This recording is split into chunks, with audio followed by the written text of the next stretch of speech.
A Volkswagen suspendeu hoje a venda de vários carros a gasolina, a gasóleo, aliás, na Austrália. A empresa esteve reunida com as autoridades australianas para responder às preocupações relacionadas com a tecnologia dos motores que estão a ser investigados. Também a Audi Austrália anunciou que a venda de veículos afetados por esses motores está suspensa. Em Portugal, o governo garante que o grupo alemão vai pagar todos os custos decorrentes da reparação dos veículos afetados. E a venda de automóveis em Portugal subiu 30% no mês de setembro em relação ao mesmo período do ano passado. Foram comercializados mais de 15.500 veículos ligeiros e pesados. Ainda assim, as vendas continuam abaixo da média dos últimos 15 anos por causa da quebra verificada em 2012. Em 2012 tinham-se vendido metade dos carros em comparação a este ano. Em termos acumulados, nos primeiros 9 meses do ano, foram vendidos em Portugal mais de 162 mil veículos automóveis, o que corresponde a mais quase 30% do que em igual período de 2014. Mas vamos tentar perceber com o António Teixeira Lopes, que é da Associação Nacional do Ramo Automóvel, como é que está a ser esta recuperação. Boa noite, obrigado por ter vindo ao Jornal 2. Antes de começar, vamos mostrar um outro gráfico. Vamos ver aqui um gráfico que nos demonstra exatamente a queda abrupta que teve a queda de automóveis. Vamos ver em 2011 para 2012, foi um tombo monumental. E agora vê-se esta recuperação. É real essa recuperação já? Como é que está a ser possível? Bem, primeiro, boa noite. Temos de interpretar de duas formas. Efetivamente, os automóveis estão a ser vendidos, essa recuperação existe, mas não existe a bem dos agentes económicos, porque uma parte dessa recuperação deve-se, por exemplo, ao rentacar. Neste momento, o rentacar, até porque o turismo evoluiu bastante no nosso país, o rentacar tem uma cota de mercado da ordem dos 25%. Quer dizer, com um quarto dos automóveis vendidos são para o rentacar. Portanto, são carros para aluguer, não são carros particulares. Exatamente. Ora, os operadores, os agentes económicos, os concessionários, vivem das vendas que praticam, da margem que têm nas viaturas. E essa margem está-se a escapar. Por outro lado, ainda temos as vendas diretas dos importadores a grandes grupos e a rentings, o que somarão mais 15%. Quer dizer, 40% das vendas escapam ao controle dos concessionários. E mesmo em termos de assistência, também vão demorar um bocado, até porque as viaturas agora têm intervalos de manutenção bastante mais alargadas, não estão, digamos, a contribuir para a situação económica dos concessionários, e posso dizer que, segundo estudos da GIPA, 60% dos concessionários de automóveis em Portugal estão com problemas, e dos quais 12% estão mesmo em falência técnica. E como é que está a ser possível, enfim, com esses números dramáticos ainda, alguma perspectiva? Mas esta curva que está a subir, apesar de todo esse cenário que nos traçou, dá-lhe alguma indicação que possa continuar assim positiva? Esperemos que sim. Vamos ver o dia da manhã, se contribui com estabilidade.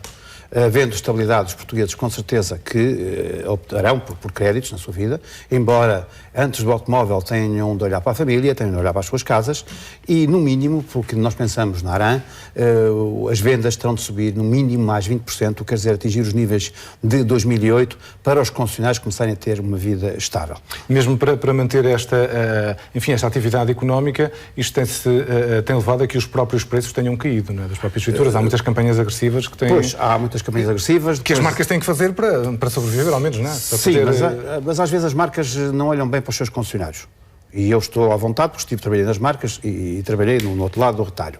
Ao fim do mês há grandes forcings, há marcas que matriculam dezenas, centenas de viaturas no último dia do mês para atingirem os seus números.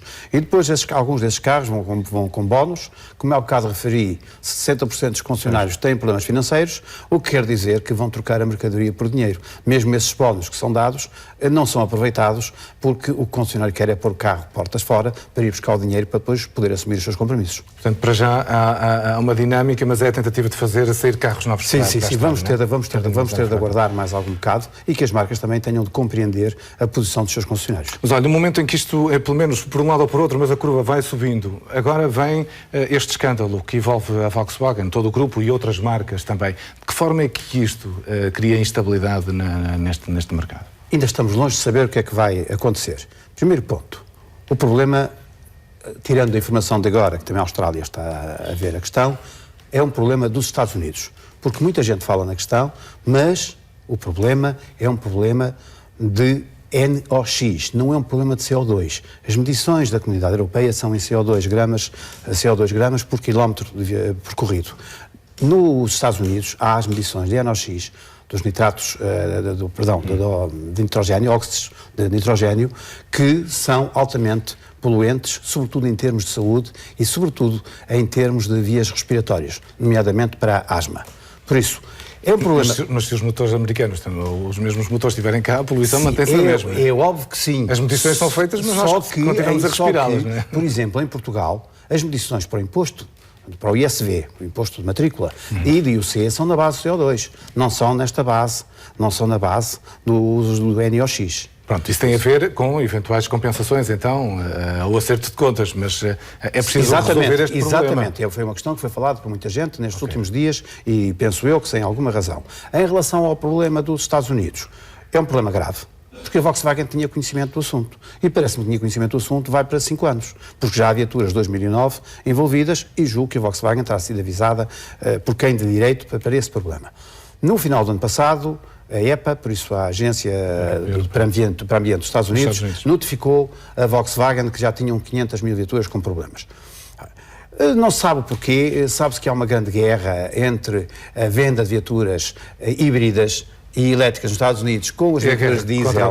Mas diga uma coisa, em relação a Portugal, já se percebeu que há também viaturas que vão ter que ser intervencionadas, vai haver um plano.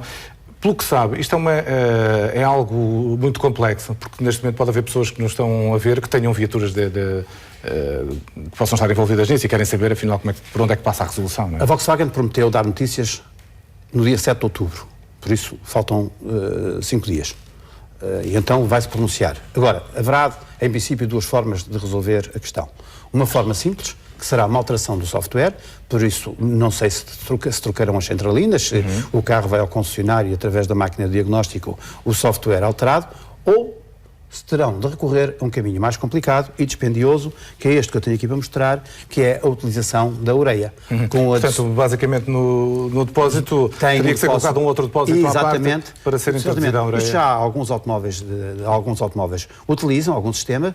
A Volkswagen entendeu que não era necessário para o motor em causa, que é o 2.0 TDI, que não necessitava da ureia e que assim cumpria as normas. Pelos vistos, não cumpriu. Muito bem.